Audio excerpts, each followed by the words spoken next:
Praise God. Purihin ang Panginoon this morning. Are you blessed, mga kapatid? Amen. Tayo pong lahat ay tumayo. Bigyan po natin ng malakas na clap offering ang Panginoon as we welcome the presence of God. Come on, let's welcome the presence of God. Hallelujah. Praise the Lord. Let us come now to the Lord in prayer. Heavenly Father, thank you so much, O Lord, for this wonderful Sunday, wherein all of us came here in this place, O Lord, to worship you and to lift our voices to you, God. Voices that will praise and glorify you. Voices that will proclaim your goodness to each and every one of us, O God. Salamat, Panginoon, dahil alam namin na itong araw na ito, Lord, ay naghanda po kayo ng mga pagpapalang spiritual, na higit na magbibigay ng kalakasan po sa bawat sa amin. Kaya po, O Diyos, tulungan mo po kaming ibigay sa inyo, Panginoon, ang aming undivided attention. Sa ganun, Panginoon, yung full blessings, Panginoon, yung buong mga pagpapala ng worship celebration na ito ay patuloy naming makamtan. Patuloy naming dinadalangin din ang mga kasama po namin, Panginoon, sa online worship na ito, O God, na ikaw po sumusubaybay sa online worship namin, O God. We pray na ikaw po magbe-bless po sa kanila at patuloy mong gagamitin ang worship celebration na ito, Lord, para makapag-minister sa kanila, even though sila, Panginoon, ay hindi namin kapiling dito po sa Pilipinas. Salamat po, Diyos, dahil meron kaming pribilehiyo, pagkakataon na makapaglingkod po sa inyo at sumamba. Pupurihin ka namin, dadakilahin ka namin dahil walang ibang Diyos na katulad mo. In the name of Jesus, ito ang aming prayers. Amen, amen, and amen. Bigyan natin ang kapatid ng Panginoon. Handa na ba tayo magpuri sa ating Diyos?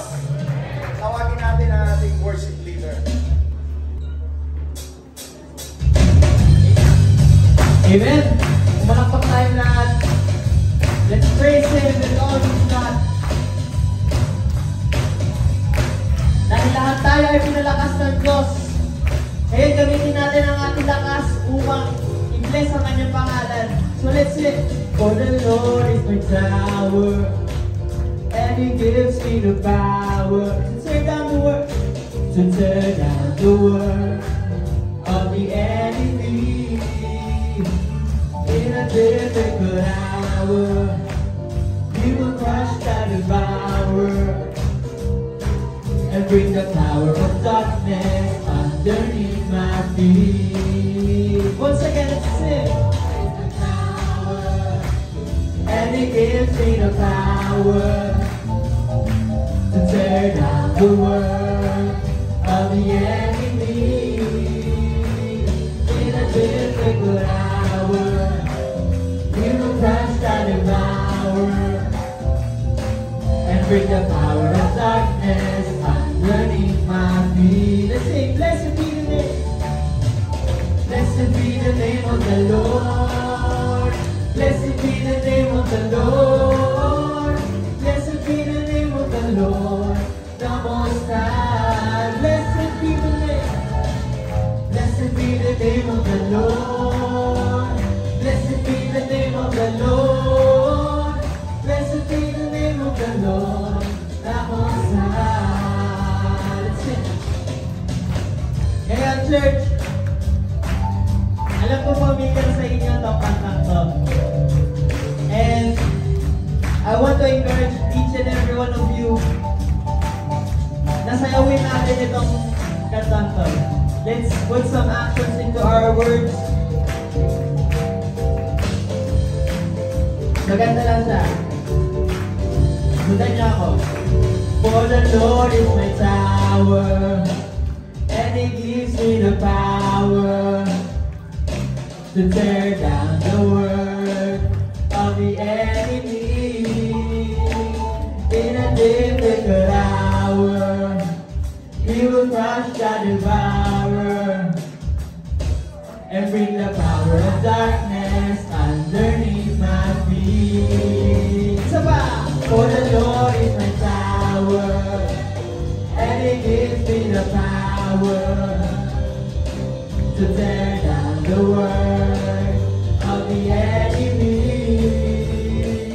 In a difficult hour, He will crush that devour and bring the power of darkness underneath my feet. Jesus is the name. Jesus is the name of the Lord. Come on, church. Jesus is the name of the Lord. Jesus is the name of the Lord, the Most High. Once again, let's say, Jesus is the name. Jesus is the name of the Lord. Amen. Jesus is the name of the Lord. Jesus is the name of the Lord, the Most High. Amen. Let's continue worshiping Him.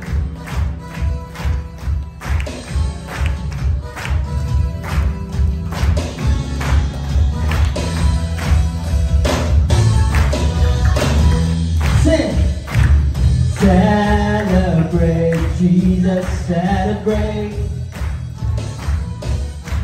Celebrate, Jesus, celebrate. Celebrate, Jesus, celebrate. Celebrate, Jesus, celebrate. He is risen. He is risen. He is risen, and He lives forevermore. He is risen. He is risen. He is risen. Come on, celebrate the resurrection of our Lord. Amen. Come on, let's sing. Celebrate. Celebrate, Jesus, celebrate. Patingin nga ng mukha ng mga nag-celebrate. Parang ang lungkot na mga nag-celebrate. Come on, church, sing. Celebrate, Jesus, celebrate. Amen. Celebrate, Jesus, celebrate. Sing, He is risen. He is risen. He is risen, and He lives forevermore. He is risen. He is risen. Come on, celebrate the resurrection of our Lord.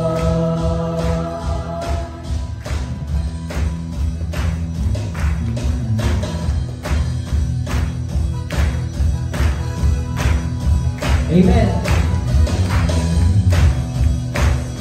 Now let's sing once again the chorus of the song. Pero ngayon, ibigay talaga natin ang ating buong katawan, igalaw natin. Let's worship and let's celebrate, because now is the time na i-bless tayo ng Panginoon. Let's sing.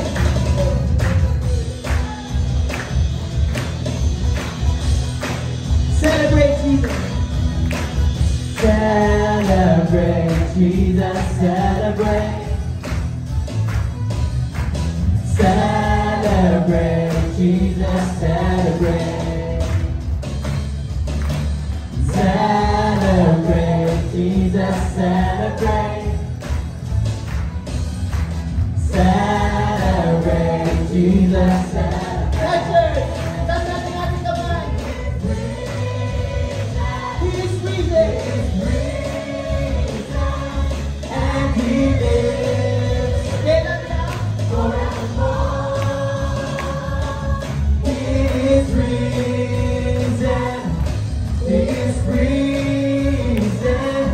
Come on and celebrate. Come on and celebrate. Come on and celebrate. Kung sabi ka ito, kami mo sabihin mo, come on and celebrate. Again. The resurrection of our Lord. Amen. Hallelujah.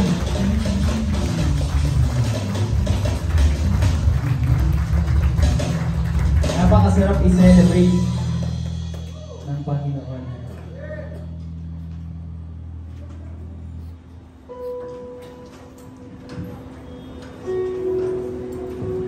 why is it so good to celebrate Jesus?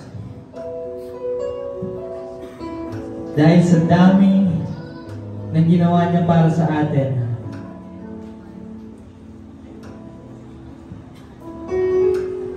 He saved us. He considered us His friend. He healed us sa ating spiritual wounds, emotional distress, sa lahat ng paghihirap natin. He became our companion. So church, when you think about the Lord, anong lumalabas sa isip mo? That is enough reason to worship Him. So now church, sing from the deepest portion of your heart.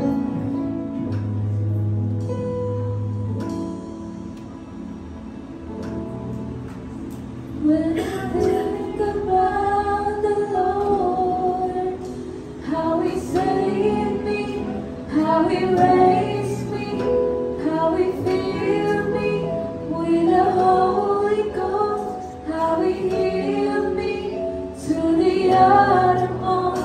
When I think about the Lord, how He picked me up and turned me around, how He placed my feet on solid ground, it makes me wanna shout, hallelujah, thank you, Lift your voices. Jesus, Lord, you're worthy of all the glory and all the honor and all the praise.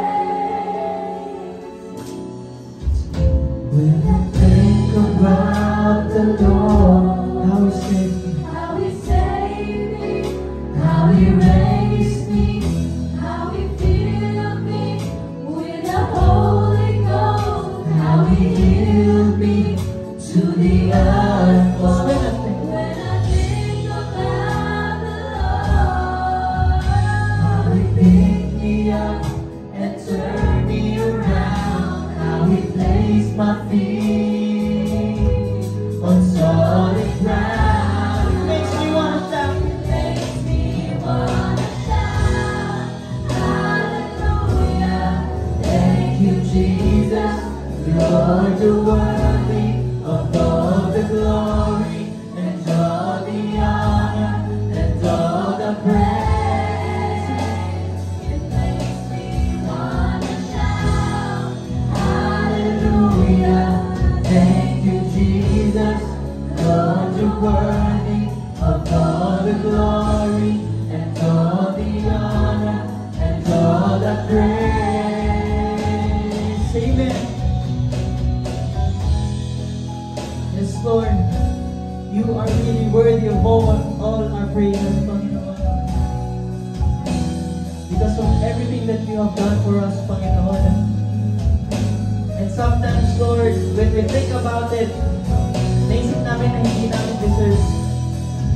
But Lord, You still chose us. You have given Yourself upang sa gayon magpiling mo kami someday. Now we will sing.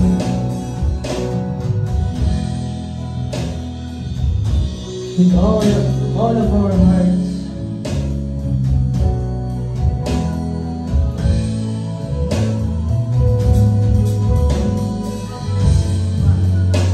It makes me wanna shout, hallelujah, thank you, Jesus, Lord, you're worthy Come on, of church. all the glory and all the honor and all the praise. It makes me want to shout. It makes me wanna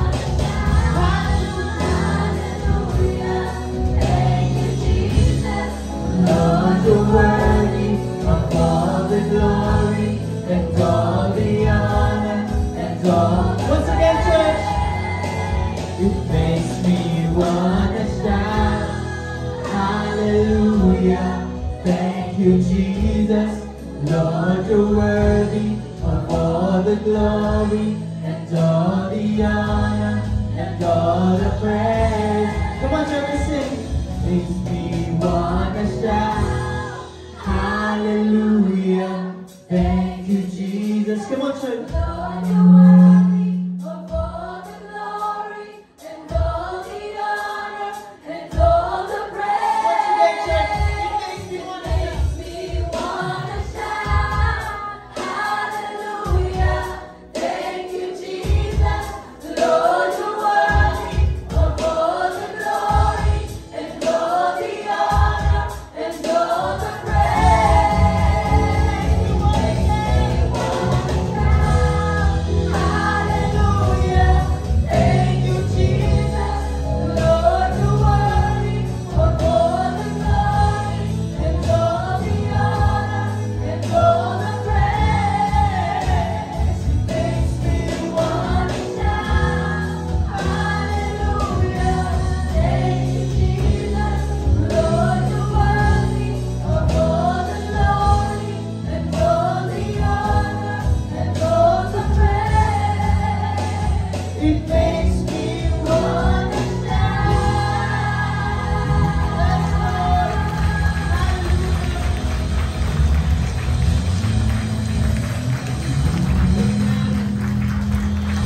Panginoon, you have given us so much.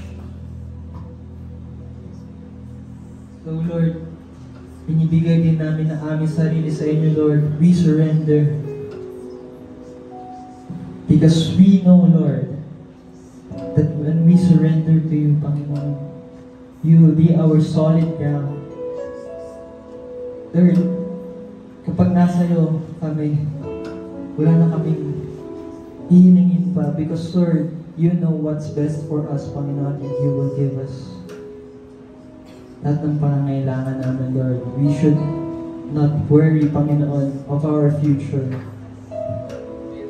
And so, Lord, lahat ng dala namin ngayon na burdens, lahat ng hinaharap namin na mga challenges, Panginoon, may sakit man kami, may pangangailangan man kami, pinansyal, Panginoon, meron man kaming mga mabigat na dinadalang emotional, Panginoon, or we are battling something spiritual, Panginoon, Lord, wala na kaming ibang malalapitan pa kundi kayo lamang, Panginoon, because you are our solid ground. And Lord, kahit anumang weapon ang gamitin ng kalaban, Panginoon, when you are with us, Panginoon, we will be victorious. And so, Lord, right now, we claim this victory over anything, Lord. So now, Lord, we are ready. Napakinggan ka. We are ready to open our hearts to you, Lord. Lord, as we transition, Panginoon, in hearing your words, now that we have given our praises, Lord, speak unto us, Panginoon. Equip us better, Panginoon. Gusto namin magamit niyo kami, Panginoon, para sa ikalalago ng kingdom. And so, Lord, we surrender to you. And Lord, sa inyo na po na pinagkakatiwala ito. Sa pangalan ni Jesus, ang lahat ng anak ng Diyos ay magsabi ng Amen.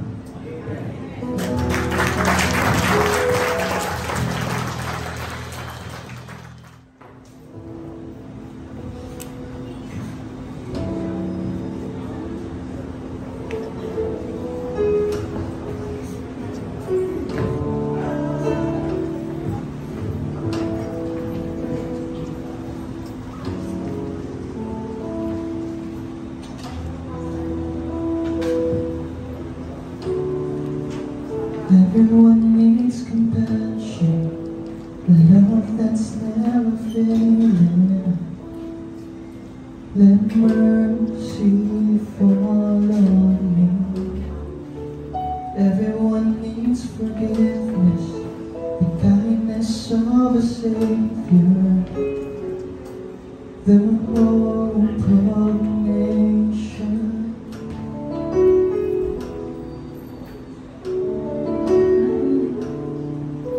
Savior, He can move the mountains. My God is mighty to save. He is mighty to save. Forever, author of salvation. He rose and conquered the grave. Jesus conquered the grave.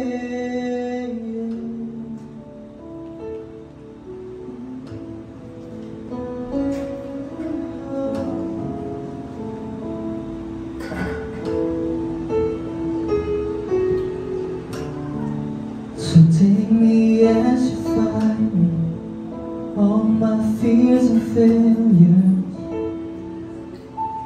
Fill my life again. I give my life to follow everything I believe in. Now I surrender.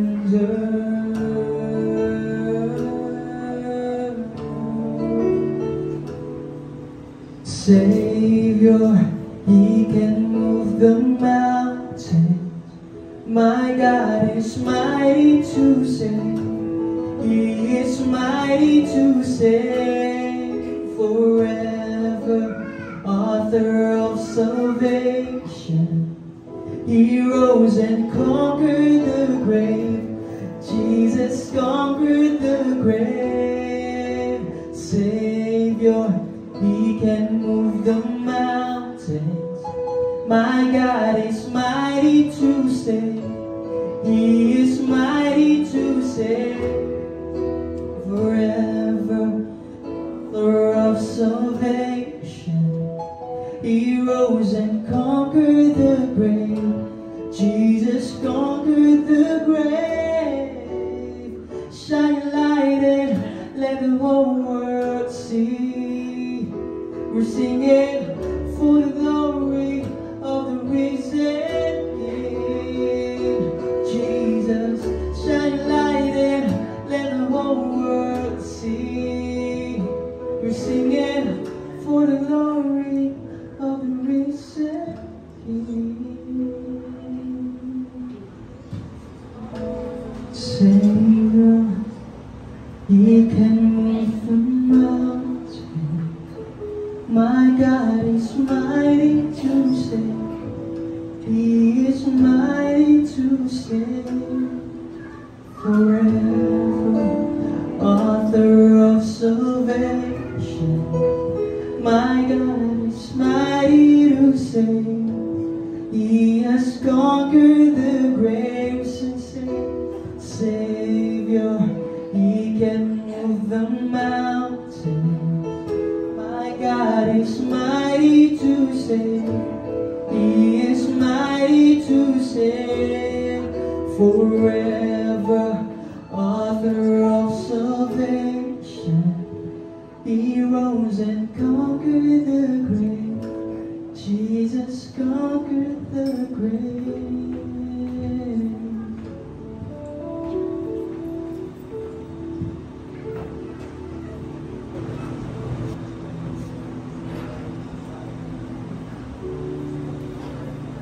Good morning po sa ating lahat.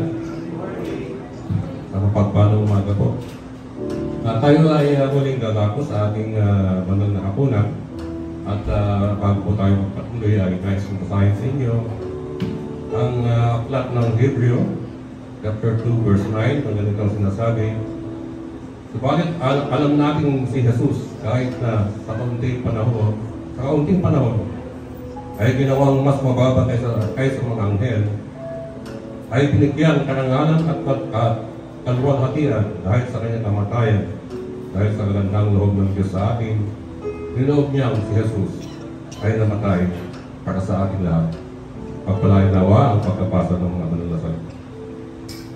Mga kapatid, sa ating pakikibahagi sa banal na hapunan, ito ay napakahalaga bilang mananampalataya Dahil pinapaalala sa atin ang kagandang loob ng Diyos na niloob niyang si Jesus ay namatay para sa ating lahat.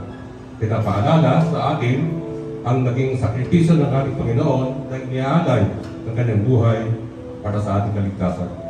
Ganun din naman, tayo ay pinagkalooban ng kaligtasan ay ating alalahanin ang kanyang ginawa sa pamamagitan ng pagtanggap ng simbolo ng katawan at dugo ng Panginoon, ay gawin din natin na may paggalang, may kababaang loob, katapatan, at may malinis na kalooban, pagkaunawa at pagpapahayag sa kagandang loob ng Diyos sa atin. Gaya na sinabi ng ating Panginoong Jesucristo sa mga apostol, gawin natin ito sa pag-aalala sa kamatayan, pagkalibing at muling pagkabuhay ng ating Panginoon. Amen. So let us pray.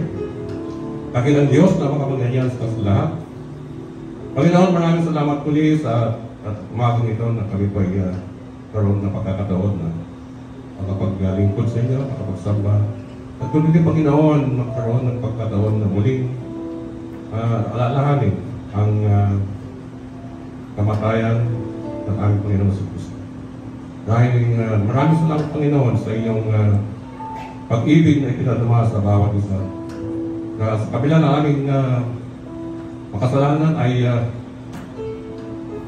sinugo mo ang iyong buktong na anak upang apuin Panginoon ng aming mga kasalanan. Siya po ay nagdusa doon sa krus. Panginoon, sa kabila ng aming pagtanggap ng aming Panginoon Jesus bilang Panginoon na kapagligtas, ay patuloy po kami nakakasala sa iyo, Panginoon. At sa oras na ito kami po ay humihiling po sa inyo ng kapatawaran sa aming makasalanan. Gawin mo kami malinis at karapat-dapat po at tumagkat ng simbolo ng kawalag-tubo ng aming Panginoon. Panginoon, marito ang tinapay saro, tinataas namin, Panginoon. Na bago namin tanggapin ay paspasan mo, Panginoon. At tatanggapin namin ito, Panginoon, ng may pasasalamat at napalataya at sa bilang pag-aalala sa kamatayan ng aming Panginoon sa Kristo. Maraming salamat, Panginoon, sa iyong dakilang pag-ibig.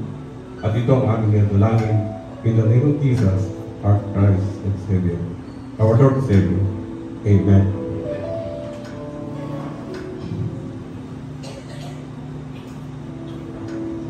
Sa 1 Corinthians chapter 11 verse 23 at 26 kanina sinasabi, kapag tinanggap ko sa Panginoon ang ibinigay ko naman sa inyo, ng Panginoong Jesus nang gawin sa inyo nagkano, ay dumangkot ng pinapay. At nang siya na makapagpasalamat ay kanyang pinagputol-putol at sinabi, ito'y aking katawan na pinagputol-putol dahil sa inyo, gawin niyo ito sa pag-alala sa akin. Sabay-sabay natin kainin ng pinapay.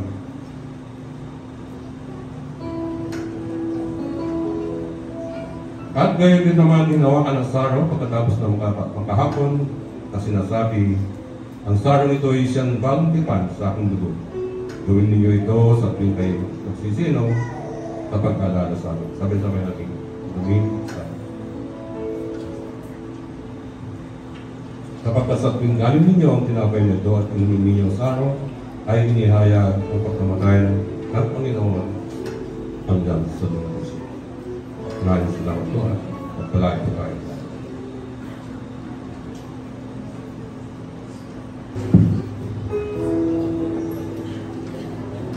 Good morning. God is good? All the time. And all the time? Amen. Ang taas ko na ngayon, ha? Nakakapanibago, no? Well, anyway, masaya po ba tayo ngayon? Dahil mabibigyan na naman tayo ng another opportunity to break yung pagiging, sabihin natin, for myself, no? Laging for myself. Now, this time is for our God. Happy po ba tayo dahil Sunday? Amen. Now, yung offertory verse natin ngayon ay makikita natin sa Proverbs 11:25. Ayan. Sige. Basahin po natin. A generous man will prosper. He who refreshes others will himself be refreshed. Kung titingnan natin, nabanggit dito yung prosper. So mga kapatid, ano ba ang pagkakaiba ng prosperity doon sa richness? Pagka sinabi natin richness or riches, it more implies on material things, no? Material things, richness. Marami tayong mga possessions, all material things na gusto natin. Bahay, sasakyan, damit, cellphone, gadgets, and everything na material. But when we say prosper, prosperous, ano po yung sa tingin nyo na pagkakaiba na ito pagka sinabi natin prosperous tayo? Nandun yung word na successful. Prosperous tayo in a way na kung ano yung sa tingin ng Diyos para sa atin. We are successful maybe in business, we are successful in relationship with others, we are successful in relationship with God. So nandoon yung salitang successful. And ang ginamit dito ng Lord is, once we are generous daw, yung generosity is nasa atin. He will not make us rich, but He will make us prosperous. Ibig sabihin mga kapatid, yung ginagawa nating pagbibigay sa Kanya, we are just telling by God na, oh anak, practicing mo yung pagiging generous mo dito sa lupa. Dahil, sabi nga dito, a generous man will prosper. Ibig sabihin mga kapatid, kung ano yung gusto natin in life, especially mga kabataan ngayon, kung ano yung binabalak nyo, you will become prosperous in the future. Kasi pinapractice nyo pa lang ngayon yung pagiging generous. And then sabi dito, refreshes. Pagka sinabi natin refreshes, what does it mean? Refresh. Ibig sabihin, once, di ba, lagi nababanggit dito, once you are exhausted, stressed, ano yung ginagamit natin? No, mag-ano ka naman, mag-refresh ka naman. Ibig sabihin, it is a cycling. No? Pagka medyo bagod na tayo, stress tayo sa buhay, sa trabaho, sa pag-aaral, no, refresh ka naman, unwind ka. Punta ka dun sa malamig na lugar, may maraming mga puno, para ma-refresh ang isip mo.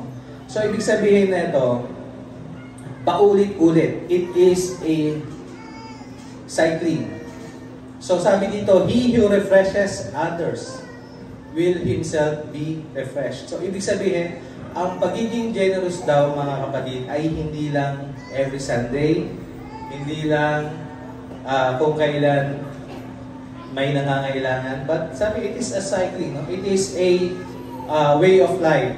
No? So sabi nga, every day na buhay natin, we have to be generous in any kind, and we have to refresh it in any way. No?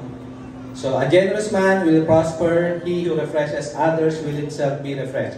Sino yung gustong maging prosperous in the future? Ayan, amen. So, lahat tayo, gusto natin, ano, pag-pray natin yan kay God na maging prosperous tayo. Let's come to the Lord in prayer. Yes, O Lord God. Hallelujah. Ama naming Diyos na makapangyarihan sa lahat. Ama, marami pong salamat, Panginoon, sa mga salita mo po, Panginoon, na binahagi sa amin, sa mga salita mo pong pinaalam sa amin. Panginoon, ipinaalala, O Lord God, na i-practice po namin, Panginoon, yung pagiging generous, O Lord God, in any form, Panginoon, ng generosity. Nandiyan dyan yung aming financial, nandiyan dyan yung aming time, nandiyan dyan yung aming devotions and emotions, O Lord God. Lord, marami pong salamat dahil sa inyo pong mga pangako na gagawin po kaming masagana, Panginoon, sa lahat ng bagay. And Lord, ang dalangin po namin, Panginoon, na kayo po ang siyang patuloy na mag-bless, Panginoon. Una po sa aming kalusugan, Panginoon, nang sa gayon, O Lord God, yung mga kailangan po namin gawin dito sa lupa, Panginoon, ay magawa po namin ng tama, O Lord God. And Lord, maraming pong salamat sa mga karunungan na binabahagi mo po sa amin, Panginoon. Alam po namin, Panginoon, and we acknowledge, O Lord God, na lahat po ng meron kami mula sa material, emotional, spiritual, Panginoon, ito'y mula po sa inyo, O God. Marami pong salamat dahil hindi ka po patuloy na hindi ka po nagkukulang sa amin. Bagamat kami po ay minsan-minsan o patuloy or everyday, Panginoon, na nagkukulang sa inyo, O Lord God. Lord, bihingi po kami ng kapatawaran sa mga kasalanan po namin nagagawa, Panginoon. Yung isip, salita at sa mga gawa, Panginoon. Marami patawad po, O Lord God. At this moment, Panginoon, Lord, tinataas po namin sa inyo yung aming pong nakayanan for this time.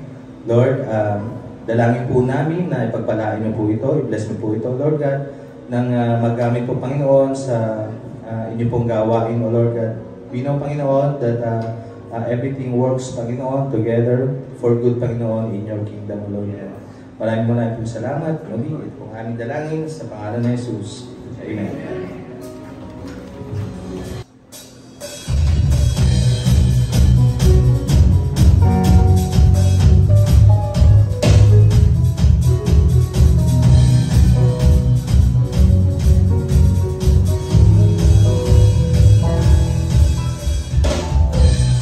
Blessed be your name in the land that is plentiful, where streams of abundance flow. Blessed be your name. Blessed be your name, when found in the desert place, the one through the wilderness. Blessed be your name. Every blessing you pour out, I turn back to praise. When the darkness closes in, Lord, still I will say, blessed be the name of the Lord. Blessed be your name. Blessed be the name of the Lord. Blessed be your glorious name. Blessed be your name, when the sun shining down on me, when the world's all as it should be. Blessed be your name. Blessed be your name, our Lord, prophets of the way, where faith can be offering. Blessed be your name. Every blessing you pour out, I turn back to praise.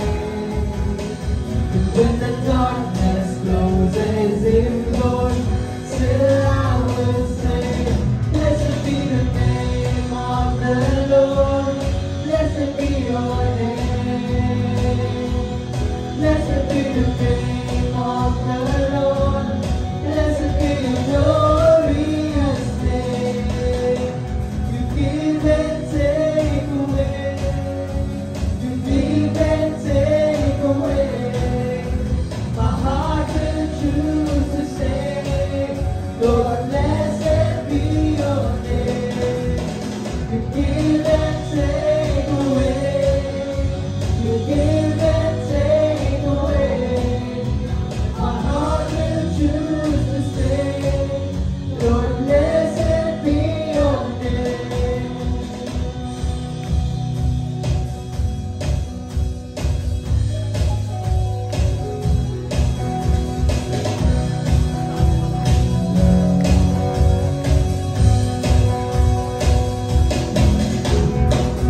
And every blessing you pour out, I turn back to praise. And when the darkness closes in, Lord, sing. Church, magsitay po tayo lahat sa mga moment of the Lord. Blessed be your name. Sing. Blessed be the name of the Lord. Blessed be your glorious name. You give and take away. You give and take away. You give and take away. My heart will choose to say, Lord, blessed be your name.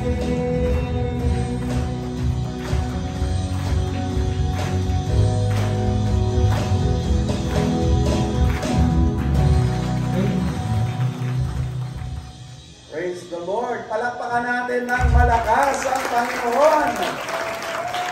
Hallelujah. So we praise the Lord for this wonderful setup ng stage. Palakpakan natin ang Panginoon. And nung dumating yung praise and worship team kagabi, sabi nila, uy, nagmukhang church na. Nung una raw po, semi-church lang yung itsura. Ngayong nangyari na yung stage, mukhang na raw po, mukhang church na. Well, anyway, tayo po ay magpatuloy sa ating serye all about Born to Triumph. Tayo po ay ipinanganak na muli upang tayo po ay managumpay. Amen po ba? Hindi po gusto ng Diyos na ang mga tao po ay makaramdam na sila po ay talunan, na sila po ay parang walang narating. Ang totoo po, ang gusto ng Diyos, gusto po niyang maranasan, maramdaman po natin na tayo po ay ipinanganak para magtagumpay sa buhay po natin ito. In all aspects of life, ang gusto po ng Diyos, matagumpay ka. Kaya tayo pong lahat ay tumayo at sa oras na ito ay ating pakinggan ang salita po ng ating Panginoon. Buhat po sa Hebrews chapter 10. Ano po? Basahin po natin ito. Hebrews chapter 10. And let's start reading chapter 10 verse 32 hanggang 39. At sama-sama po natin itong pakinggan, basahin, at ating pagnilay-nilayan para higit po tayong mga tuto. Tingnan po natin ang sabi ng talatang 32. Remember those earlier days after you had received the light, when you endured in a great conflict full of suffering. Sometimes you were publicly exposed to insult and persecution. At other times you stood side by side with those who were so treated. You suffered along those in prison and joyfully accepted the confiscation of your property because you knew that you yourselves had better and lasting possessions. So do not throw away your confidence. It will be richly rewarded. You need to persevere so that when you have done the will of God, you will receive what He had promised. For in just a little while, He who is coming will come and will not delay. And by my righteous one will live by faith, and I take no pleasure in the one who shrinks back. But we do not belong to those who shrink back and are destroyed, but to those who have faith and are saved. Palakpakan natin ang Panginoon. Hallelujah. Let us come to the Lord in prayer. Panginoon, maraming salamat po dahil ngayong umaga, pinagpala mo po kami na makapakinig ng iyong salita bilang kalakasan sa aming spiritual na buhay at kalaguan sa aming relasyon sa inyo. Hindi lamang doon, Panginoon, kundi ito po'y maging gabay sa pang-araw-araw naming buhay. Lalo pangat nais mong dalhin sa amin ang mensahe na kami ay ipinanganak hindi upang maging talunan. Kami ay ipinanganak upang maging matagumpay. Samahan mo po kami sa pakikinig ng iyong mensahe, Panginoon, sa araw na ito, sa pangalan ng Panginoong Hesus. Lahat tayo magsabi ng Amen. Praise the Lord. We may be seated. Nais ko pong malaman po nating lahat, whether we like it or not, we are born to triumph. Tayo po ay pinanganak para magtagumpay. Alam po ba ninyo na yung kayo po ay ipanganak sa mundo, kayo po ay matagumpay na? Kung pag-aaralan po natin at ito ay open sa ating lahat, sa science, alam po natin mga kapatid, na kapag ang isang babae at isang lalaki o mag-asawa, sila po ay nagsiping, bago po mabuo ang bata at ipanganak, ay kinakailangan po muna na ang, similya ng lalaki ay makapenetrate sa egg cell ng babae. Tama po ba? At kung titignan niyo po sa science, napakarami pong, ika nga po ay cells ng mula sa lalaki ang kinakailangan pumasok doon. At kapag ka po meron ng nakapasok, lahat ng ibang mga cells ay ano po, mamamatay. At alam mo kung sino yung isang cell na yon na nagtagumpay? Sabi mo sa katabi mo, ako yun. Tama yun. Kaya from the very beginning na ikaw ay makonceive, sa sinapupunan ng iyong ina, doon pa lamang sa pagpasok sa egg cell, matagumpay ka na. Anong dahilan para sabihin po natin na hindi tayo magtatagumpay? Totoo po na dumating yung panahon nang tayo po yung magkaroon ng pag-iisip para piliin at tama at mali. Ano po, ay madalas po nating napipili ang mali sapagkat tayo po ay mga tao. Meron po tayong taglay na Adamic nature. At nang tayo po ay magkaroon ng pagpili ng tama at mali, mas madalas na nagagawa ang mali, umiiral yung tinatawag nating Adamic nature, naranasan at naramdaman po natin na parang tayo po ay defeated. Although from the very beginning that you were conceived by your mother, you are already conceived to be victorious. But as we grow old, we feel that we are defeated because of what we call Adamic nature. But one day, we decided to receive the Lord Jesus Christ in our lives, and we have been reborn. Amen? We have been reborn. At gusto kong malaman po nating lahat na noong oras na yon at noong pagkakataong tinanggap mo ang Panginoon, doon po nagsimula ang tagumpay sa buhay mo.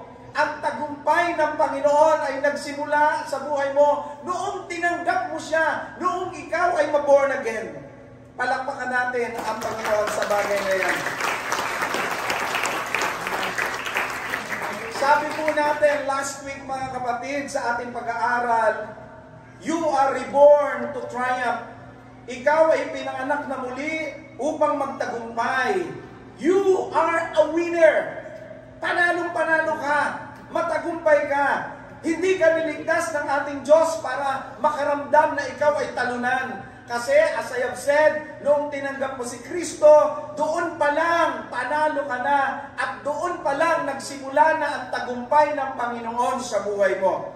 Ang isang bagay po na dapat lagi nating tinatandaan, hindi po natin dapat makalimutan, hindi po madali na makamit ang tagumpay sa buhay.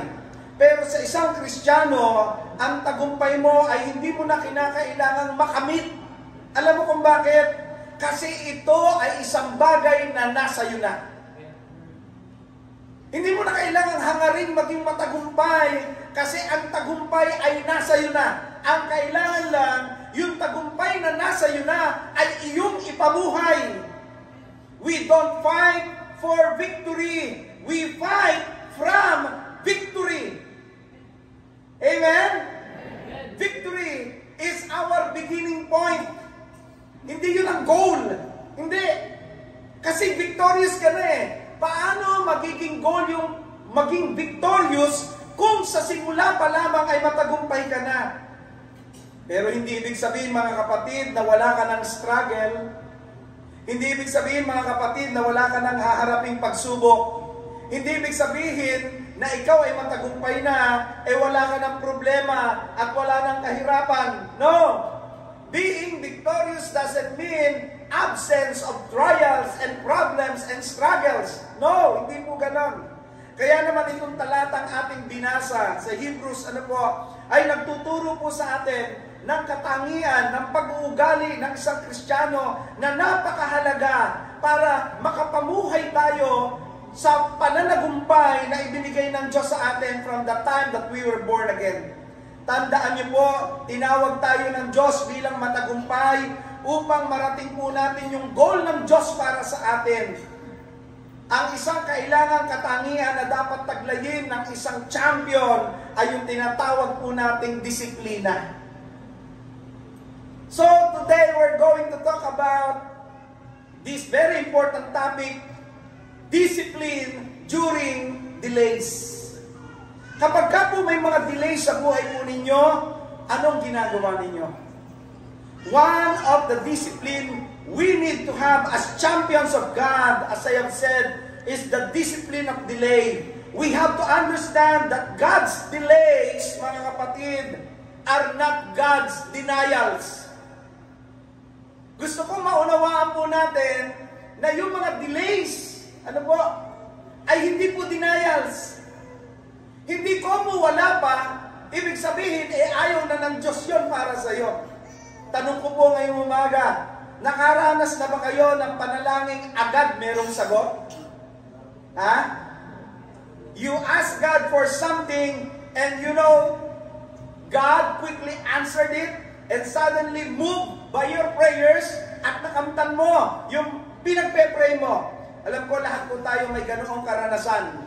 Kahangahangang milagro ng Diyos, agad-agad na dumating na pagpapala sa buhay po natin, hiningi natin ngayong umaga, maya-maya tanghali na andyan na. Alam ko lahat tayo may mga gano'ng experience. Sometimes nga, hindi mo akalain yung pinag-pray mo pala. Tama? Kasi lumabas lang sa bibig mo, and then, wala na. That's it. Magugulat ka lang, andyan na pala yung sagot ng Panginoon. Alam nyo, yung mga ganitong karanasan, nakaka-inspire ng faith. Amen? Amen? Sabihin mo sa katabi mo, inspired ka ba? Ano, inspired daw ba? Di ba, nakakaganang mag-serve? Tama po ba? Mukha bang ganado mag-serve yung katabi mo? Di ba, pag answered prayer ka, nakakagana? Amen? Sige nga, bigyan nga natin ng maganang palakpak ang Panginoon. And every time na answered prayer ka, nakakataba ng puso, di ba? Kasi yung panalangin agad-agad sinagot ng Diyos. Nakakataba ng puso, di ba? Kung naranasan niyo yung mga prayers na with an instant answer, my next question is this. Have you ever had experience of praying for something and it seemed the answer would never come? Naranasan niyo naman po ba yung nagpe-pray kayo, and then sa kabila ng prayer po ninyo, lumuhod kayo, umiyak na kayo, no po, talaga namang, you really groan for that. Ano? And yet sa kabila ng lahat ng yon, parang ang Diyos hindi sumasagot. Mga kapatid, na-experience niyo? Alam ko lahat tayo naranasan yun. Para bang long overdue at talagang feeling mo, delay na ang sagot ni Lord. Lord, parang ang tagal-tagal na nitong hinihingi ko. Bakit hanggang ngayon wala pa? Ang tagal ko na nagpe-pray ng girlfriend. Bakit hanggang ngayon wala pa? Ba't ganun, Lord? Nagpe-pray ako ng boyfriend. Ba't until na wala pa? Ba't ganun, Lord? Nagpe-pray po ako ng hanap buhay. Ba't hanggang ngayon wala pa? Lord, nagpe-pray po akong lumago ang negosyo ko. Ba't hanggang ngayon wala pa rin paglago? Lord, nagpe-pray po ako sa inyo. Madala ko itong aking pamilya sa paanan mo. Ba't until na wala pang sagot? Na-experience nyo ba yun? Mga panalangin parang hindi sinasagot ng Diyos. Have you ever experienced that? Say amen. Amen. Tanyo po, hindi pala ako nag-iisa. Lahat tayo nakakaranas ng ganon. Di ba? Bakit ang tagal ni Lord sumagot? Para bang yung prayer mo naka-hold? Di ba? Nagmamadali ka, tapos feeling mo si Lord nagmamabagal. Naranasan niyo ba yung ganon? Sa Bible, that is exactly a common experience of those who serve the Lord. Pero ibig man sabihin, talunan ka na pagka ganon? Ibig man sabihin, pagka yung prayers mo hindi agad nasasagot, ibig sabihin, talunan ka na? Ha? Hindi po. Remember po, even if our prayers has not yet been answered by our God, it doesn't mean that you are loser. Di ba? It doesn't mean that you are not triumphant. Dapat nating tandaan na kapag hindi agad dumarating ang hinihingi, ibig sabihin may nais ma-develop ang Diyos sa atin. It also means that God has something better in store for us, something more appropriate than which we expect. Di ba? So maraming pagkakataon na may mga delays sa tingin po natin, no? And we look at it na parang tayo ay defeated. Pero hindi po pala tamang attitude yun. No po? Ito po yung dahilan kung bakit may mga delays. No? Number one, it's a test of maturity. It's a test of maturity. Number two, it's a test of our sincerity. And number three, it's a test of what we call sanctity. Isa-isahin natin. It's a test of maturity. Bakit hindi agad dumarating yung hinihingi mo kay Lord? Kasi gustong tignan ng Panginoon how mature you are to receive what you are asking from Him. God waits for your maturity. Bakit ka naman bibigyan ng Panginoon at ipapasok ng Panginoon sa isang relationship kung hindi ka pa marunong mag-handle? Hello? Bakit naman palalaguin ng Diyos yung negosyo mo kung ngayon pa lang ang liit-liit ng negosyo mo, kinakalimutan mo na siya? Hello? Bakit ka naman bibigyan ng Diyos ng trabaho kung ang mga pagtatrabahuhan mo at tinitignan nila hindi naman agad yung skill, ang tinitignan nila yung karakter? Hello? Baka sa bahay lang, di ka mautusan eh. Paano ka utusan ng boss mo? Baka mamaya magdabog ka pa. Hello? Kaya kapag nagpe-pray po kayo at wala pa yung hinihingi nyo, bakit parang long overdue? Maybe God is trying to test your maturity. Baka kasi immature ka pa. Di ba? Baka sa halip na unahin mo yung kingdom ni Lord, ay unahin mo yung tinatawag mo nating kayamanan o mga bagay na pangsanglibutan. The second is a test of sincerity. Sometimes God is waiting for our sincerity. The Bible says that you'll find the Lord when you seek Him with your whole heart. So God's looking for our fervency, mga kapatid. He's looking for our sincerity. Gaano ka ba kasincere sa hinihingi mo? Nagpe-pray ka, pero gaano ba ka kalalim yung sinseridad sa hinihingi mo? The Church of Christ San Pedro is praying and asking the Lord for its own land and property. But the question of the Lord is this: gaano nakamature ang church to do that? The second question is, kumusta naman ang sinseridad natin? Baka naman nagpe-pray lang yung mga officers, but not all the members. God is trying to test our sincerity for something that we are asking of Him. Tanong, gaano po ba kayo kasincere sa hinihingi nyo? Pangatlo po, it's a test of our sanctity. Sometimes God looks in our life and sees sin or disobedience in our lives. And if God granted what we wanted, at that particular time, it would not be appropriate because we've not learned to walk in obedience to Him.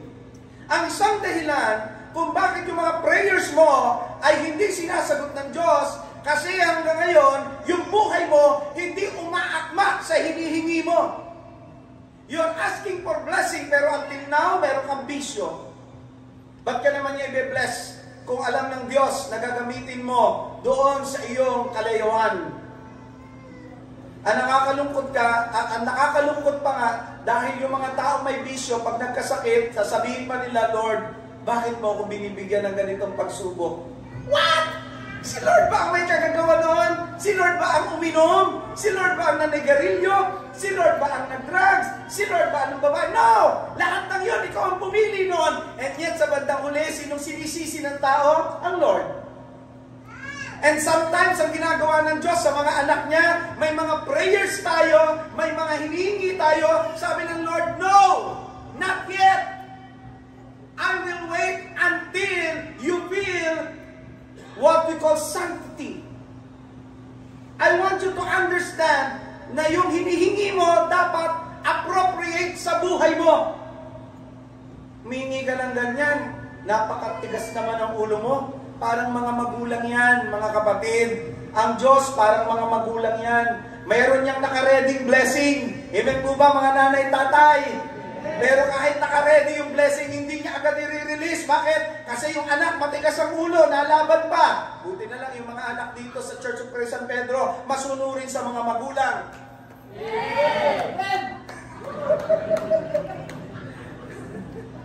Amen! Walang matigas ang ulo dito. Dito, pag inutusan mo, walang nagdadabog. Diba? Sige pa, kumbinsin pa natin ang mga sarili natin. Dito, ang mga kabataan natin, pag inuutusan, walang kumakamot sa ulo, sunod lang! Ganyan! Diba?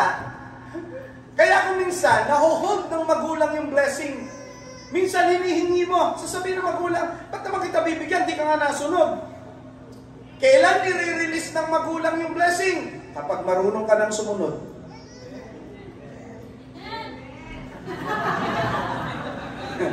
May dapat pa tayong pag-usapan? Parang may alam ka, di ko alam ha, mag-usap tayo mamaya.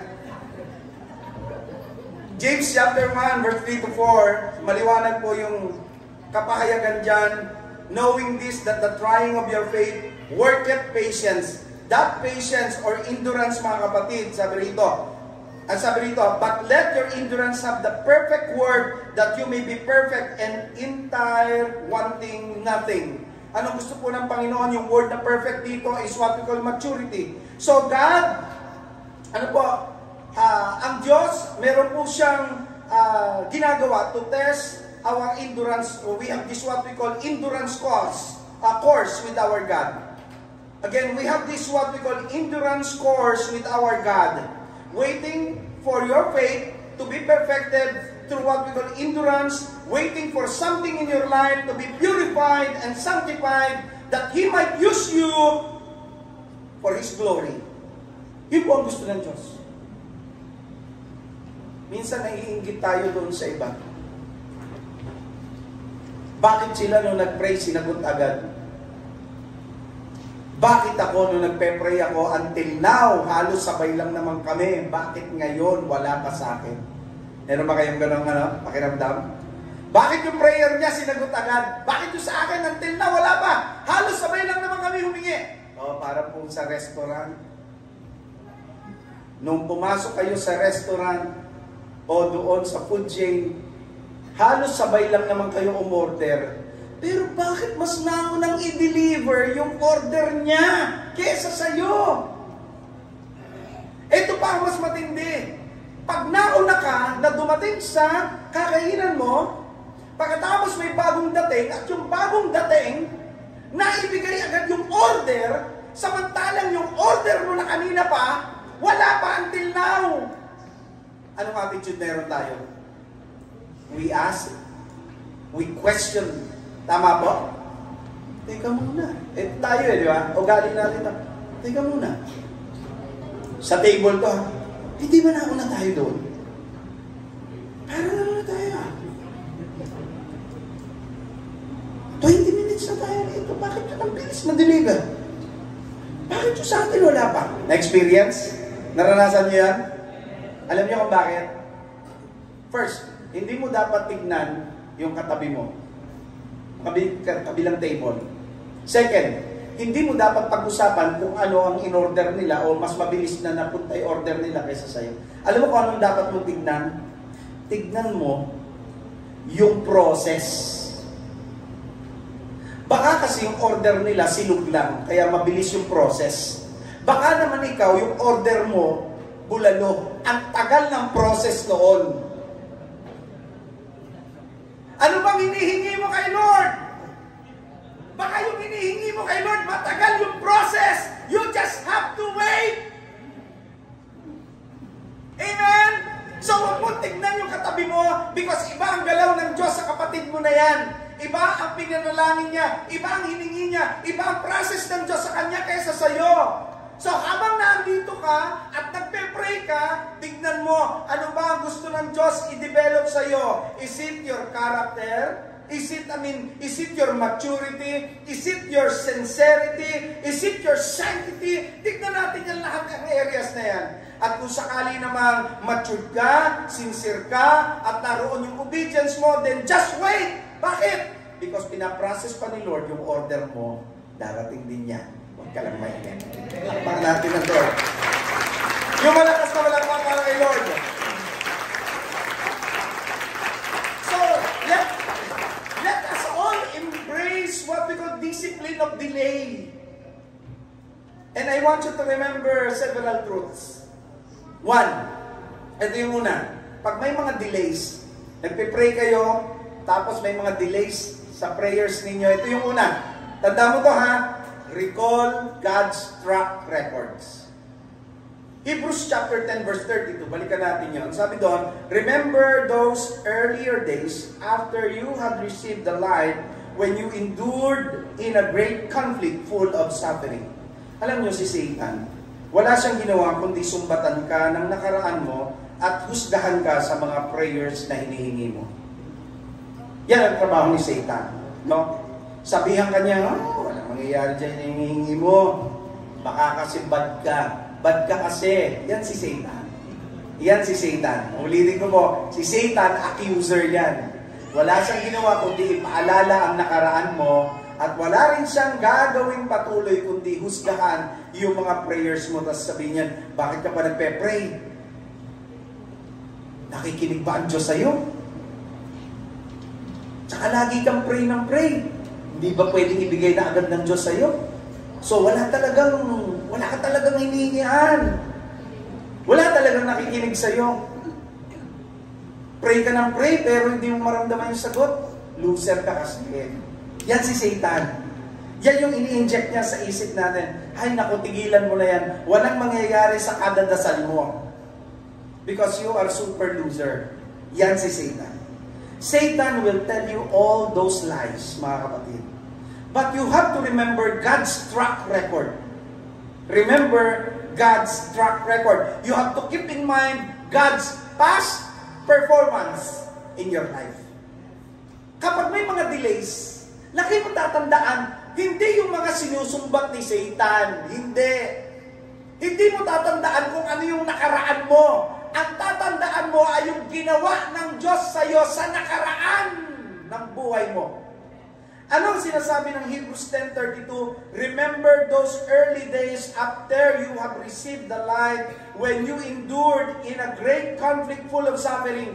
Ano sabi mo niya? Remember those earlier days. Ano ba? He said, remember God's track record. Alalahanin mo paano kumilos ang Diyos sa buhay mo. Kahit na maaaring inuusig dahil sa iyong pananampalataya kay Kristo, kahit ikaw ay nasa isang spiritual battle, kahit na yung mga bagay-bagay mukhang hindi nagiging maganda sa buhay mo, at parang ang buhay mo napakadilim, alalahanin mo kung paano gumawa ang Diyos sa buhay mo sa gitna ng mga pinagdaraanan mo noong nakaraang panahon. Remember that the power of God will continue to work in your life. And it started from the day one that you accepted the Lord Jesus Christ as your Lord and your Savior. Yon ang alalahanin mo. Tinanggap ko na ang Panginoon. Tinanggap ko na ang tagumpay. So wag mong pakinggan yung sinasabi ni Satan. I want you to understand that we are born to win, mga kapatid. Gusto ko ma-realize po ninyo ito. Mailagay ninyo sa inyong isipan at inyong puso. Ano po? You are born to win. Sabi mo sa katabi mo, panalo ka, hindi ka talunan. That's correct. So when you find, this morning, when you find yourself going through tough times of life, and it seems like God is not at work, it is important not to forget the remarkable things that He has done in our life. Remember His past faithfulness. Remember His track records, mga kapatid. Gusto ko tignan niyo po ito. Paki-plus nga sa screen to. Do not forget the things your eyes have seen or let them fade from your heart as long as you live. Teach them to your children and to their children after them. Deuteronomy chapter 4 verse 9. Ano ba sabi dyan? Do not forget the things your eyes have seen. When Moses was going to Mount Nebo to die, nung si Moses po ay pupunta doon sa bundok ng Nebo para doon po mamatay, before he left the children of Israel, the last thing he did was to gather them together. Ano po? Moses did nothing but recount all the mighty miracles of God, how God brought them out of Egypt, how God brought what we call water out of the rock, how God fed them with manna and so on. God performed miracles after miracles for them. And Moses said to them, remember what God has done in you. You know, if we will just look at the track record of God, how He saved us, di ba? How He blessed us, how He led us, and how He guided us, you will say to yourself, God never failed me, not even once. Kanina po, as we sing the song, when I think about the Lord, sobrang nakaka-bless. Nakakapanindig ng balahibo in a sense na ganun pala yung ginawa ng Panginoon na talagang maghahatid sa iyo para purihin ng Diyos. Kaya nga sabi dito sa Hebrews 10:32, ang sabi, you had a great odds, you had a great persecution, but I called you to remember yung track record ni God. Sa Psalm 77 verse 11 to 12, I will remember the works of the Lord. Surely I will remember thy wonders of old. I will meditate also all the works and talk of thy doing. Sabi ng salita ng Diyos, Panginoon, aalalahanin ko ang iyong mga gawa. Gugunitain ko ang mga himalang ginawa niyo noon. Iisipin ko at pagbubulay-bulayan ang lahat ng inyong mga dakilang gawa. Tandaan niyo po ito mga kapatid. Kapag may hinihingi ka at parang ang tagal ni God tumugon, remember God's faithfulness. Remember His track record. Huwag mo kakalimutan yan. Tanong ko po, meron po bang pagkakataon na ang Diyos binigo kayo? May time po ba na binigo kayo ng Diyos? Parang hindi po kayo nasagot, parang meron. May time po ba na binigo kayo ng Diyos? Wala. So kung wala pong pagkakataon o panahon na kayo ay binigo ng Diyos, kapag may mga delays sa prayers po ninyo, all you have to do is, ano po, remember His track record. Not even one, ang Diyos ay nag-fail sa atin. Pangalawa po, rest confidently in God and His words. Look at verse 35. Ang sabi po ng talata ng Hebrews chapter 10, cast not away therefore your confidence which had great recompense of reward. Yan po ay nakasulat sa King James Version. Kapag inaalala po natin yung ginawa ng Diyos, ito po ay naghahatid sa atin ng confidence. Diba? Nagdadala sa atin to ng kapanatagan. And when you have that confidence, you will see that the same God who brought you through before is the God who will bring you through again. So when we say rest, ang ibig po sabihin, not worrying about what will happen, it means being confident with God na meron po siyang gagawin. Sabihin mo nga sa katabi mo, may gagawin ng Diyos sa buhay mo. Magtiwala ka. Palapakan natin ang Panginoon. Maraming pagkakataon, natutokso po tayo huminto. Tama po? May mga times na, ayoko nang mag-serve. Gusto ko lang huminto. Tapos unti-unti po, parang nawawala yung confidence po natin. Yan ang dahilan kung bakit maraming mga Kristiyano na nawawala sa pananampalataya. Yan ang reason kung bakit kukunti tayo na kung tutusin hindi dapat ganito karami. Kasi marami ang nawala ng confidence kay Lord. Especially during the times na pinagdaanan natin, yung panahon ng pandemic. Nawala yung kanilang confidence sa Panginoon. Inisip nila paano na lang yung pagkain namin, paano na lang yung trabaho, paano na lang yung ganito. Nakalimutan po natin yung ginawa ng Diyos sa atin. And so God is reminding us this morning, alalahanin mo yung track record ni Lord because this is the second thing. You can rest in God and in His words. Pwede mong pagtiwalaan ang Diyos, of course, at ang Kanyang mga pangako, ang Kanyang mga salita. Alam nyo, ang isang dahilan bakit hindi po na-enjoy na marami yung victory. May victory ka na o meron ka ng tagumpay pero hindi mo na-enjoy. Alam mo bakit? Kasi in the middle, huminto ka. Bakit marami mga Kristiyano nagsasabi na parang hindi nila na-enjoy yung buhay pananampalataya nila? Kasi in the middle of their Christian life, huminto sila. They gave up too early. Hindi pa nga natatapos yung takbuhin, huminto na agad. Nawala na yung confidence nila. Pero noong first day nang tanggapin nila si Lord, excited sila. Pero in the middle of their walk with God, huminto sila. Pakisabi mo nga sa katabi mo, huwag kang hihinto. Remember, we're born again. Born to win. Diba? Nakalimutan po natin yung confidence from the very start. Kaya kung minsan humihinto po tayo. I want to encourage you this morning. Remain confident in God and in His words. Because that's the only way for God's triumph to be tucked under the belt of our Christian life.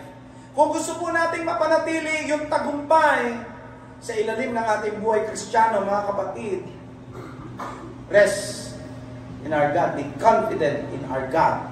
Psalms 18:30, anong sabi ng talata? God's way is perfect. The Lord's promise always proves to be true. He protects those who trust in Him. Pinuproteksyon na ng Panginoon yung mga nagtitiwala sa Kanya. Ang isang reason kung bakit marami mga Kristiyano hindi makaramdam ng proteksyon ng Diyos, kasi marami mga Kristiyano in the middle of their walk with our God, they suddenly stop. Huminto na sila. Naalala niyo ba yung panahon ni David, na si David humarap kay Goliath? Hindi niya inisip yung laki ni Goliath. Alam niyo po ba kung anong taas si Goliath? 9'9". Sabi po ng mga Bible scholars, 9'9". Gaano kataas yung 9'9"? Ha? Grabe, laki nito, no? Ganito kaya? Hanggang, sabi ni Pastor Amante, mga hanggang kisame. Imagine mo, yung kalaban po ni David, si Goliath, hanggang ganito sa kisame, ganyan kataas. Pag tinignan mo yung taas na yon, malamang matakot ka na. Not to mention mga kapatid, kung gaano katindi yung kanyang mga gamit. Well, masasabi ko ng panahon na yon, ito ay isang super soldier ng mga Pilisteo. Ang armas po niya talagang napakalaki, napakabigat. Tanong po, yung ba ang inisip ni David? Nung humarap siya kay Goliath at nakita niya, ang laki nito, talo. Yung ba naisip niya? Nung nakita niya yung armas, patay. Pag ito ibinlandra sa akin, pag ako nadaganan nito, hindi pa inihahampas, nadaganan pa lang, hindi na ako makakabangon. Talo tayo dito. Sumuko na lang tayo. Ganun ba sinabi niya? No! Hindi yun ang inisip ni David. Instead, he remained confident with what God has done in his life. Tignan niyo po yung 1 Samuel chapter 17 verse 37. Come on, just clap your hands. Come on. Ang ganda po nito eh. Tignan niyo po ito. Verse 37. Ano po? Sabi po dyan, idinugtong pa ni David, ni David, iniligtas ako ni Yahweh mula sa mga mababangis na leon at mga oso. Ililigtas din niya ako sa kamay ng Pilisteyong iyon. Kaya sinabi ni Saul, kung gayon, labanan mo siya at samahan ka nawa ni Yahweh. Ano po ang kanyang inisip? Sinamahan niya ako ng Diyos, nang patayin ko yung oso at saka mga leon, yung pabang Pilisteyong yan. Wala yan sa akin. Kasi kasama ko ang Diyos. Alam ni David na yung gera o yung labanan na hinaharap niya ay hindi laban niya. Laban ng Diyos yon, gagamitin lang siya. Ito po ang tanong mo. Ano po yung mga giants niyo sa buhay niyo? Makukonsider ba nating giants yung meron kayong financial problem? Malaki utang natin. O marami tayong pinagkakautangan na pag pinagsama-sama natin, ganito rin po kataas. Pastor, laki ng utang ko, gano'ng kalaki? Mga size po ni Goliath, mga 9 feet po, mga ganyan po. Ang file po noon, ganyang kataas. Tanong ko po, wala bang pwedeng gawin ng Diyos doon? Tanong ko po, doon ba sa mga nakaraang panahon na nagkautang ka, hindi ka binigyan ng Diyos ng pambayad? Binigyan, hindi? O yung pa ba naman, di ka bibigyan dyan? Anong kinaka-stress mo? Pastor, no, problema po kasi ako sa kalusugan ko. Tanong, nung mga nakakaraang panahon na nagpa-check up ka, may sakit ka, pinagaling ka ba ng Diyos? Pinagaling ka ba? Pastor, ang laki kasi ng sakit ko. Gano'ng kalaki? Ganyan po sa kisame. Ganyan po kalaki ang nararamdaman kong sakit. Giant po yan. Tanong, di ba kayang igupo ng Diyos yan? Kaya pala eh. Alam niyo kung anong problema sa atin? Pag nakita po natin kung gaano kalaki yung problema, humihinto na tayo. Ayoko na, parang wala naman nangyayari. Simba ako ng simba, church ako ng church, atid ako ng ministry ako ng ministry, pero walang nangyayari, kapatid. Bakit hihinto ka? Nasa gitna pa lang, pinaprocess pa lang, wait for your order. Darating din yun. Remember God's track record. At pag naalala mo yun, it gives you a confident feeling that you can rest in our God and in His words. Kasi walang pangako ang Diyos na hindi niya tinupad. Lahat ng pangako ng Diyos, tinutupad niya. Kaya, paano na siguro ni David na tatalunin niya si Goliath? Dahil yung confident na meron siya ay nakabatay sa kung sino ang Diyos sa buhay niya. Confident siya dahil may ginawa ang Diyos sa buhay niya sa mga nakaraan. Confident siya kay Lord because He knows that the same God who gave him victory in the past could give him victory in facing Goliath. At yun rin po ang meron tayong Diyos. Yun po ang Diyos na meron tayo sa panahong ito. So remain confident in God and in His words, mga kapatid. Rest in God and in His words. Huwag kang mag-alala. Kasi alam nyo, yung pag-aalala, lalo kang magkakasakit dyan. Totoo po yun. Nung magkasakit yung kapatid ko ng cancer, Sister Winnie, nung nakaraan, nandito sila. Alam niyo, sabi ko sa kanya, first, huwag kang matakot. Amen? Pangalawa, sabi ko sa kanya, mag-enjoy ka. Mag-enjoy ka. Mag-enjoy ka na kasama ang Diyos. Alam mo kung bakit? Kasi kung hindi mo i-enjoy yung buhay, kakainin ka ng takot, lalo kang magkakasakit. Alam po ba ninyo kung gaano kalaki yung epekto ng takot at ng pag-aalala? The more kang natatakot, the more kang nag-aalala, yung cells ng katawan mo, unti-unti po yung namamatay. At lalo kang nagkakasakit. Bumababa yung immune system po natin. At dahil bagsak yung immune system natin, walang panlaban yung katawan natin para talunin yung mga sakit na meron tayo. Kaya ngayong umaga, pakiremind mo nga yung katabi mo, huwag kang matakot. Palakpakan natin ang Panginoon. Huwag matakot. Ang sabi po ng verse 35, so do not throw away your confidence. It will be richly rewarded. Pangatlo po, are you still with me, church? Marami ba tayong natututunan? Discipline during delays. Ito yung pangatlong bagay na dapat tandaan. Remain in God's purpose. Remain in God's purpose. Nabubuhay tayo na may layunin ang Diyos sa buhay natin. Amen? Sino po dito ang nabubuhay, hindi alam ko ng purpose ng buhay niya? Ba't ka nabubuhay sa mundo? Alam niyo, pinakamahirap yun, yung nabubuhay ka, hindi mo alam kung ba't ka nabubuhay. Ba't ka nabubuhay? Hindi ko alam eh. Para saan ka nabubuhay? Ewan ko. Yung iba naman, gumigising dahil sa Nescafe. Ikaw, para kanina ka gumigising? Hindi ba pwedeng sabihin gumigising ako para mag-serve kay Lord at mag-serve sa kapwa ko? Ito hindi eh. Para kanino ka bumabangon? Siyempre, para sa kape. Naku. Paano nakatulog yung kape ng kape? Mataas ka ang kape nun. Ang point po ng tanong ay napakaganda kung sasagutin ng tama. Yung point ng tanong kung para kanino ka bumabangon ay nagtatanong, para saan ba yung purpose ng buhay mo na ito? Para saan ba? Bakit ka bumangon ngayong umagang ito? Anong purpose ng umaga mo at ng buong maghapon mo?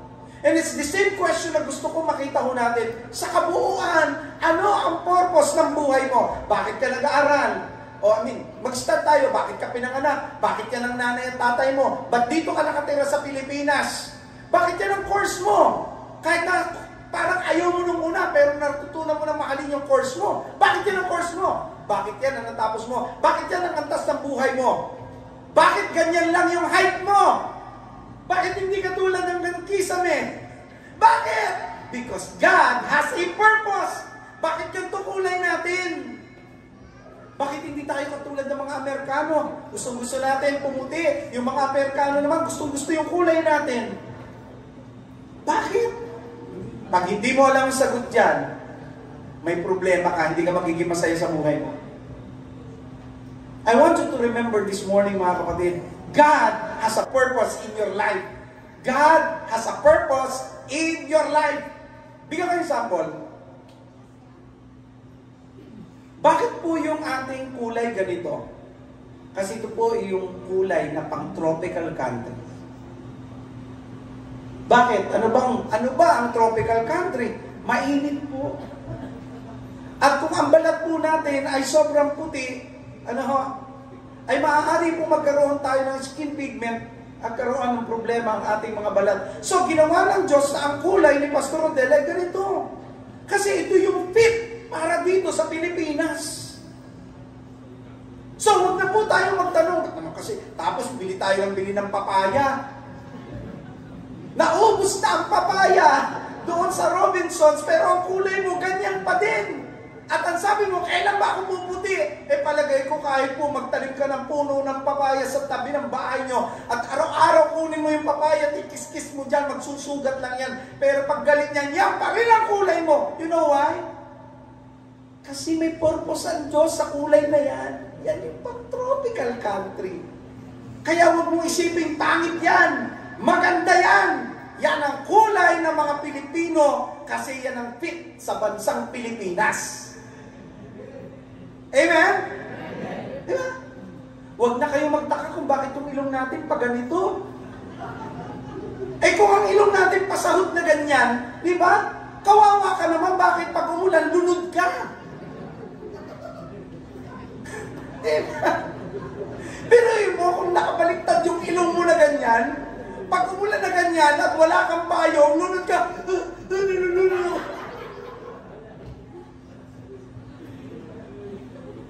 Tawa siya. Di ba? Huwag kayong magalit kapag yung ilong po ninyo may buhok na sumusobra. Magpasalamat ka, sobra yung buhok. Ako nga wala. Naiinis tayo. Mga balot naman to. Magpasalamat ka naman bakit? Marami kang pansala ng dumi. Kaya nagkakaroon ka ng mucus. Tagalogin natin, kulangot. Ba't may kulangot? Kasi yan dumi na dapat papasok sa baga mo. Pero salamat sa Diyos na dahil doon po sa selya. Selya ang tawag dyan no? Dahil dyan sa selya, mga balahibo sa ilong, nasala yung dumi, susungkitin mo na lang. At please naman, huwag nyo ipahid sa ilalim ng upuan. Please! Iba sa atin, binibilog-bilog pa ito. Pinatatalsik. Gumawa pa ng bilog na donut. May purpose. Diba? O ngayon, ilang pa lang yan bagay na yan. Yung kabuuan ng buhay natin, anong purpose nito? Sa 36, sabi ng 10:36, you need to persevere so that when you have done the will of God, you will receive what He has promised. Sa King James, ang ginamit, for ye have need of patience, that ye after ye have done the will of God, ye might receive the promise. This verse, itong verse na binasa po natin, nasabi dyan, we must remain steadfast in God's purpose. Remain. Ano po? Ang sabi po dyan, for ye have need of patience, that after you have done the will of God, you might receive the promise. Why do I say remain? Because the word patience in verse 36 literally means remain. It means endurance, it comes from two Greek words which means to remain under. Now, yung salitang patience or persevere, may tatlo pong idea na binabahagi sa atin. Ano yung tatlong idea na yun? Una, the idea of endurance. Meaning, staying power, continue, or to be steadfast, to be strong, to hang on and not give up or not quit. Kaya walang Kristiyanong quitter. Amen? Walang Kristiyanong quitter. Alam mo, magkukwit ka lang naman pag di mo alam yung purpose mo eh. Tama?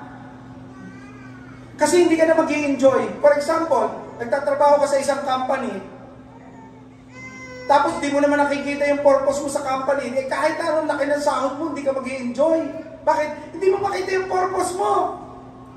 Pero kahit na anong liit ng sahod mo, pero nakikita mo yung significance mo kung bakit naroon ka, mag-i-enjoy ka, sigurado mag-i-stay ka. Tama?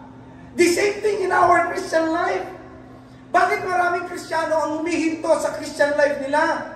Humihinto in the middle, nagkukwit. Kasi hindi po nila makita yung purpose, bakit sila tinawag ng Diyos. And you know why you're here this morning?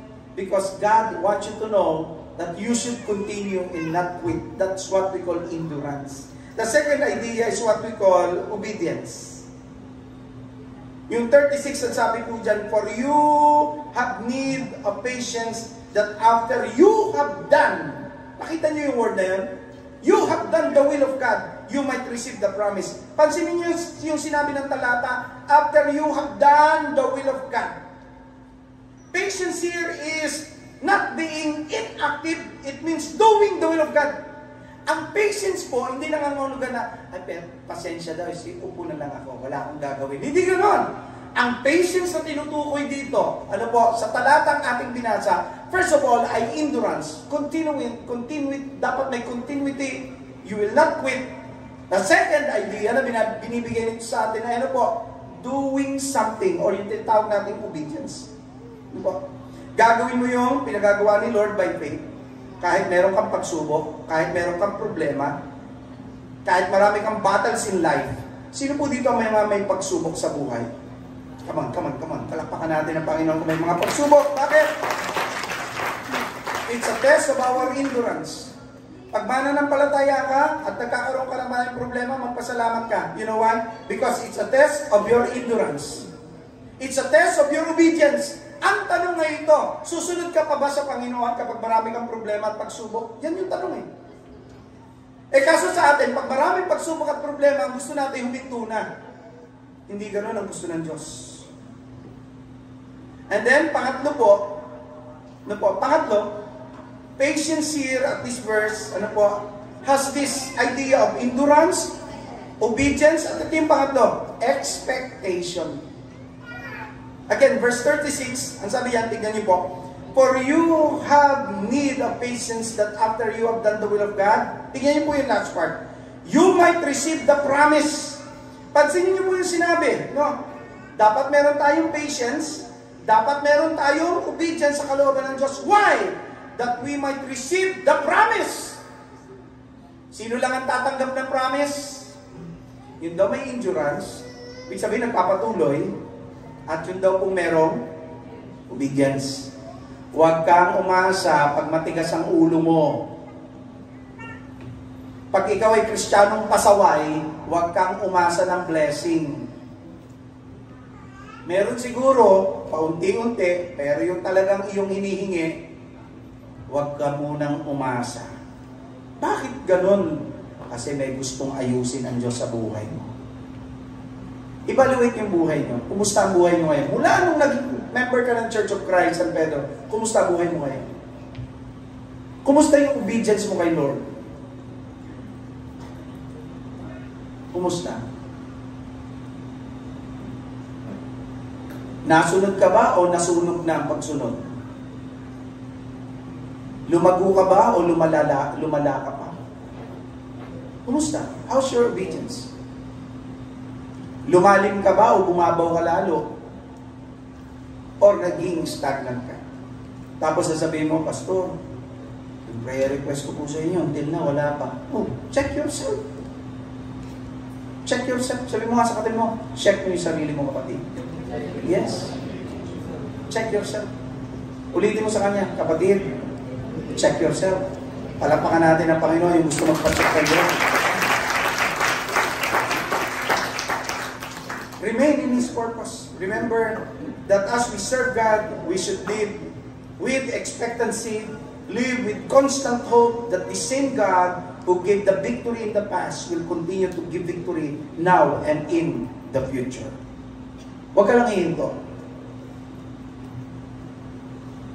Si Manny Pacquiao, naging 8 division. Alam mo bakit? Kasi hindi siya huminto dun sa 3. Nagtuloy siya. Narating yung 4, 5, 6. Pagdating ng 6, sabi niya ba, tama na? Yoko na, tama na. Hindi. Alam niya yung purpose niya eh. So, lumaban siya ng 7. I think si Miguel Cotto yata yun. At yung pinakahuli, yung pinakamalaking kalaban. Na sabi niya, nung tinamaan siya ng isang suntok, naramdaman niya po. Sino kalaban niya noon? Ha? Malaki yun eh. Yung pinakamalaki, ha? Hindi po si De La Hoya, yung isa. Doon niya nakuha yung 8 eh. Ha? Si Margarito. Ang laki yun noon. Talo ba niya? Hindi. Talo. Bakit natalo? Bakit narating niya yung 8 division? Bakit nanalo siya? Kasi hindi siya huminto. Sabi mo sa katabi mo, kapatid, walang hintuan. Ha?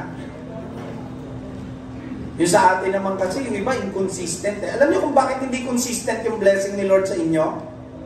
Kasi hindi rin kayo consistent sa Kanya. Now you see, now you don't. Tama? Sabi mo sa katabi mo, kapatid, huwag ganun. Yan. Huwag ganun. Ito yung huli. This is the last. Are you still with me? Huli na po ito. Receive the promise of God. Look at verse 36 up to 39. Sabi po dyan, you need to persevere so that when you have done the will of God, you will receive what He has promised.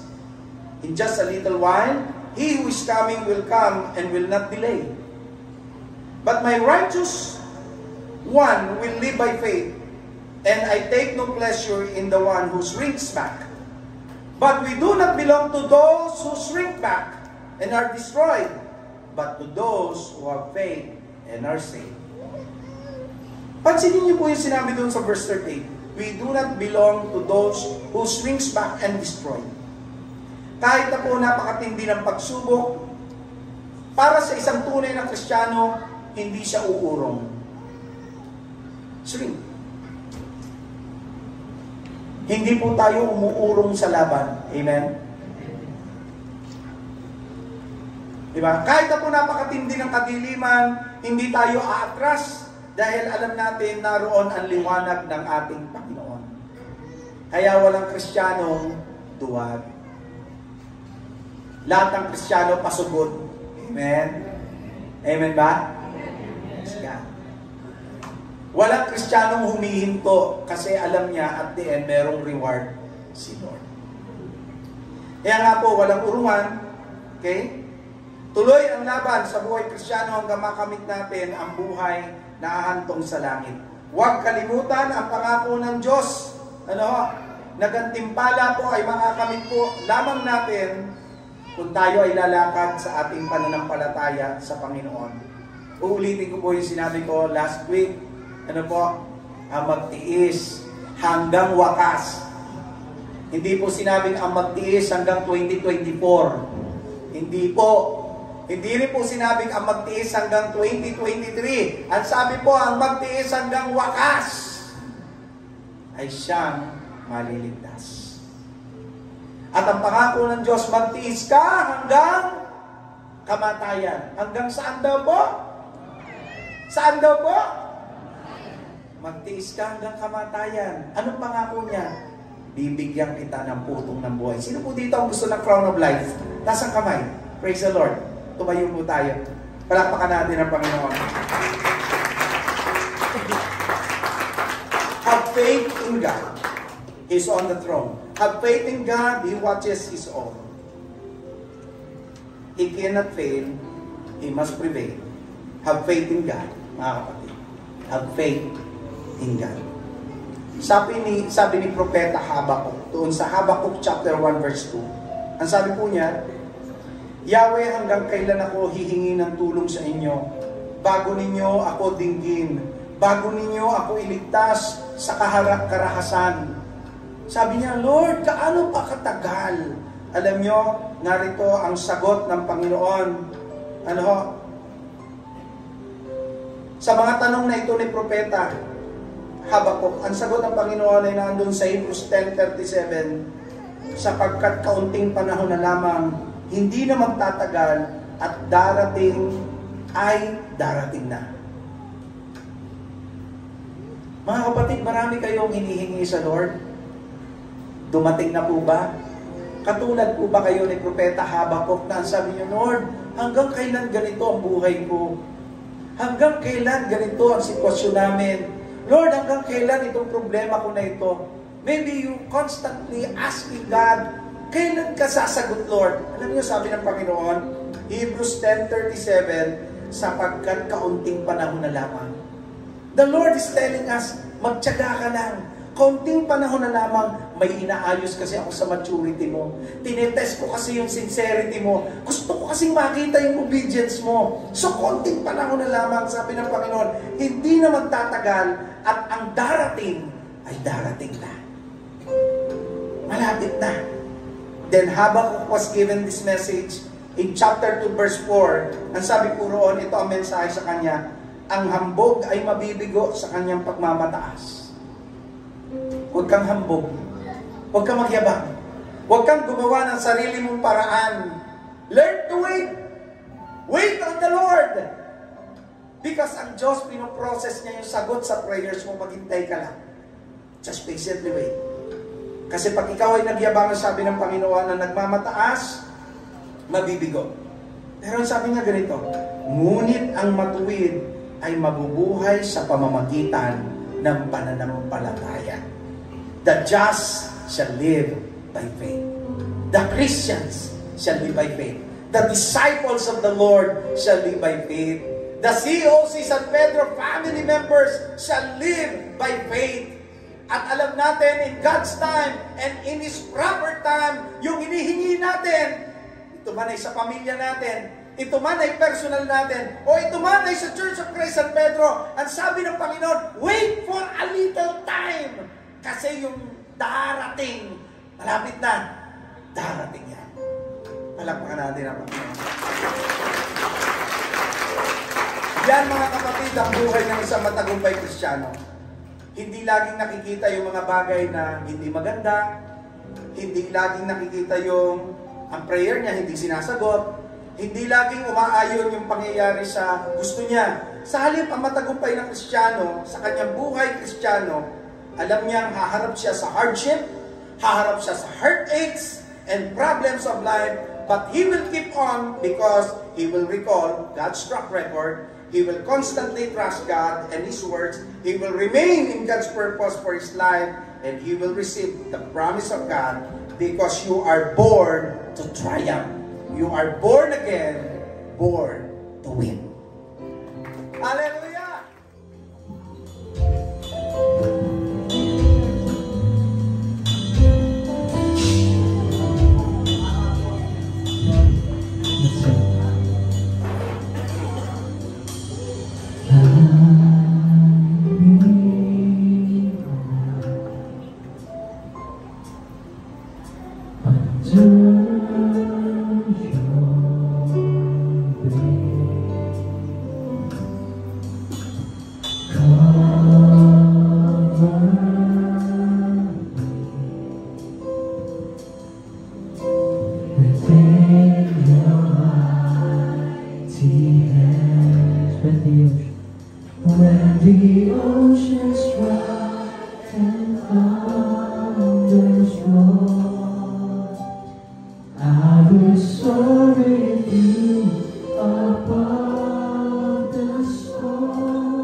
Pagkatapos natin kapasaganang biyaya ng Diyos at tayo po ay patuloy na sumamba sa Diyos sa ating pagtatapos po magitan ng pananalangin.